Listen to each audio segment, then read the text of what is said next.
नमो भगवते वासुदेवाय नमः। प्रणाम भक्तजनों, आज हम पोष पुत्रदा एकादशी की कथा सुनेंगे। पोष पुत्रदा एकादशी का व्रत रखने और कथा सुनने से पुत्र पर आए सभी संकट दूर होते हैं और पुत्र की उन्नति होती है। आइए हम कथा की शुरुआत करते हैं। महाराज युधिष्ठिर ने पूछा, हे भगवान, आपने सफला एकादशी का महात्म्य बताकर बड़ी कृपा की। अब कृपा करके यह बताइए कि पोष शुक्ल एकादशी का क्या नाम है, उसकी विधि क्या है और उसमें कौन से देवता का पूजन किया जाता है। भक्त वत्सल भगवान श्री कृष्ण बोले, हे राजन, इस एकादशी का नाम पुत्रदा एकादशी है। इसमें भी नारायण भगवान की पूजा की जाती है। इस चर और अचर संसार में पुत्रदा एकादशी के व्रत के समान दूसरा कोई व्रत नहीं है। इसके पुण्य से मनुष्य तपस्वी, विद्वान और लक्ष्मीवान होता है।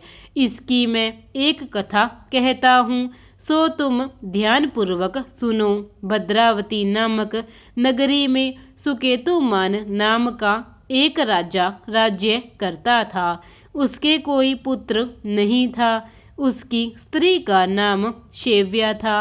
वह निपुति होने के कारण सदैव चिंतित रहा करती थी। राजा के पितृ भी रो रो कर पिंड लिया करते थे और सोचा करते थे कि इसके बाद हमको कौन पिंड देगा।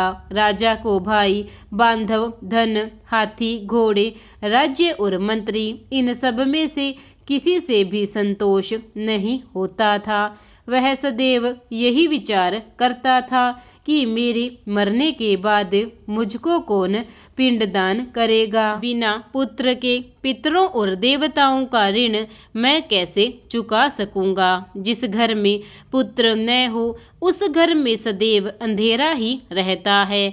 इसलिए पुत्र उत्पत्ति के लिए प्रयत्न करना चाहिए।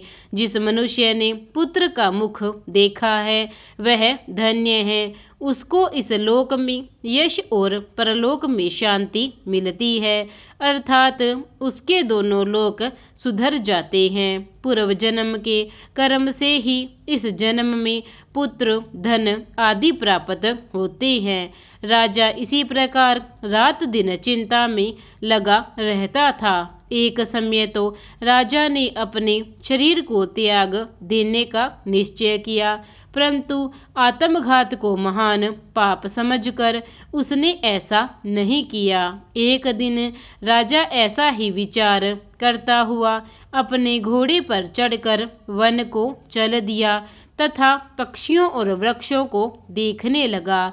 उसने देखा कि वन में मृग, व्याघ्र, सूअर, सिंह, बंदर, सर्प आदि सब भ्रमण कर रहे थे। हाथी अपने बच्चों और हथनियों के बीच घूम रहा था।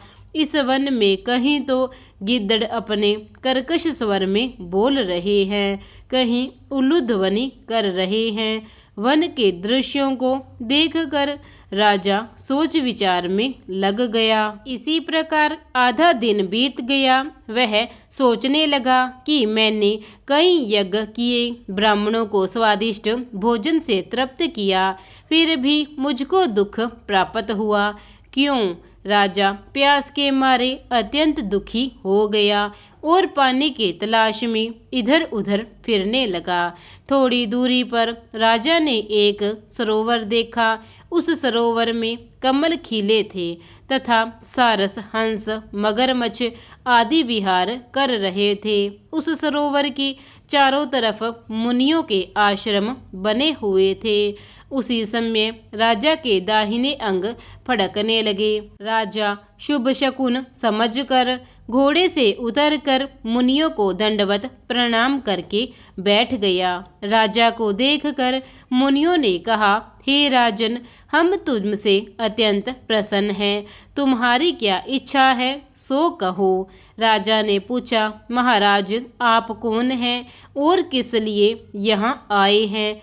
कृपा करके बताइए। मुनि कहने लगे कि हे राजन, आज संतान देने वाली पुत्रदा एकादशी है। हम लोग विश्वदेव हैं और इस सरोवर में स्नान करने के लिए आए हैं। यह सुनकर राजा कहने लगा कि महाराज, मेरी भी कोई संतान नहीं है। यदि आप मुझ पर प्रसन्न हैं तो एक पुत्र का वरदान दीजिए। मुनि बोले, हे राजन, आज पुत्रदा एकादशी है, आप अवश्य ही इसका व्रत करें। भगवान की कृपा से अवश्य ही आपके घर में पुत्र होगा। मुनि के वचनों को सुनकर राजा ने उसी दिन एकादशी का व्रत किया और द्वादशी को उसका पारण किया। इसके पश्चात मुनियों को प्रणाम करके महल में वापस आ गया। कुछ समय बीतने के बाद रानी ने गर्भ धारण किया और 9 महीने के पश्चात उनके एक पुत्र उत्पन्न हुआ। वह राजकुमार अत्यंत शूरवीर, यशस्वी और प्रजापालक हुआ। श्री कृष्ण बोले, हे राजन, पुत्र की प्राप्ति के लिए पुत्रदा एकादशी का व्रत करना चाहिए। जो मनुष्य इस महात्म्य को पढ़ता या सुनता है, उसे अंत में स्वर्ग की प्राप्ति होती है। आइए अब हम सब मिलकर एकादशी की आरती करते हैं। ओम जय एकादशी, जय एकादशी, जय एकादशी माता। विष्णु पूजा व्रत को धारण कर शक्ति मुक्ति पाता। ओम जय एकादशी माता। तेरे नाम गिनाऊं देवी, भक्ति प्रदान करनी। गण गौरव की देनी माता, शास्त्रों में वरनी। ओम जय एकादशी माता। मार्गशीर्ष के कृष्ण पक्ष की उत्पन्ना, विश्वतारिणी जन्मी। शुक्ल पक्ष में हुई मोक्षदा, मुक्तिदाता बन आई। ओम जय एकादशी माता। पोष के कृष्ण पक्ष की सफला नामक है। शुक्ल पक्ष में हुई पुत्रदा, आनंद अधिक रही। ओम जय एकादशी माता। नाम षट तिला माघ मास में कृष्ण पक्ष आवी। शुक्ल पक्ष में जया कहावी, विजय सदा पावी। ओम जय एकादशी माता। विजा फागुन कृष्ण पक्ष में शुक्ला आमल की। पाप मोचनी कृष्ण पक्ष में चैत्र महाबली की। ओम जय एकादशी माता। चैत्र शुक्ल में नाम कामदा, धन देने वाली। नाम वरुथिनी कृष्ण पक्ष में बैसाख महावाली। ओम जय एकादशी माता। शुक्ल पक्ष में होई मोहिनी, अपरा ज्येष्ठ कृष्ण पक्षी। नाम निर्जला सब सुख करनी, शुक्ल पक्ष रखी। ओम जय एकादशी माता। योगिनी नाम आषाढ़ में जान्यो, कृष्ण पक्ष करनी। देवशयनी नाम कहायो, शुक्ल पक्ष धरनी। ओम जय एकादशी माता। कामिका श्रावण मास में आवे, कृष्ण पक्ष कहिए। श्रावण शुक्ला होए पवित्रा, आनंद से रहिए। ओम जय एकादशी माता। अजा भाद्रपद कृष्ण पक्ष की परिवर्तिनी शुक्ला।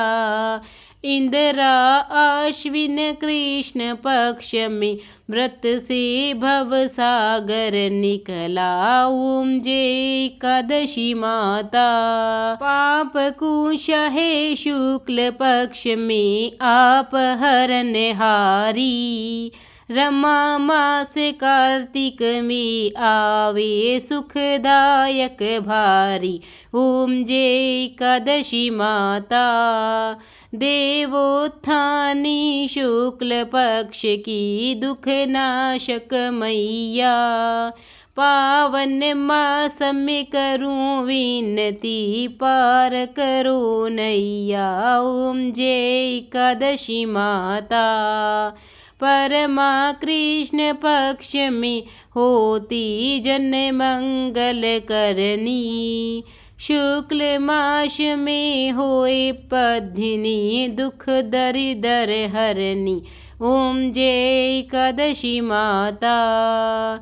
जो कोई आरती एकादशी की भक्ति सहित गावी। जन गुरदिता स्वर्ग का वासा निश्चय वह पावी। ओम जय एकादशी माता। ओम जय एकादशी माता। मैया जय एकादशी माता। प्रेम से बोलिए विष्णु महाराज की जय।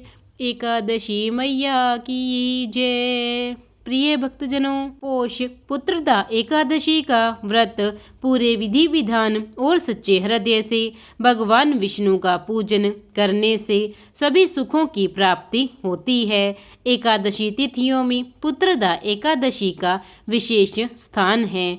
निसंतान दंपतियों के लिए यह व्रत एक बहुत महत्व रखता है। यह व्रत संतान प्राप्ति और संतान उन्नति की कामना के लिए किया जाता है। माना जाता है कि जो भी व्यक्ति पूरी श्रद्धा, नियम और विधि विधान से पुत्रदा एकादशी का व्रत करती हैं, उन्हें योग्य संतान की प्राप्ति होती है।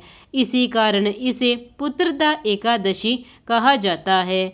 पोष माह में पड़ने के कारण इसे पोष पुत्रदा एकादशी कहते हैं।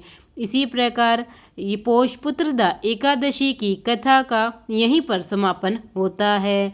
तो प्रिय भक्तजनों, अगर आपको मेरी यह कथा अच्छी लगी हो तो कथा को लाइक और चैनल को सब्सक्राइब करना ना भूलें। धन्यवाद।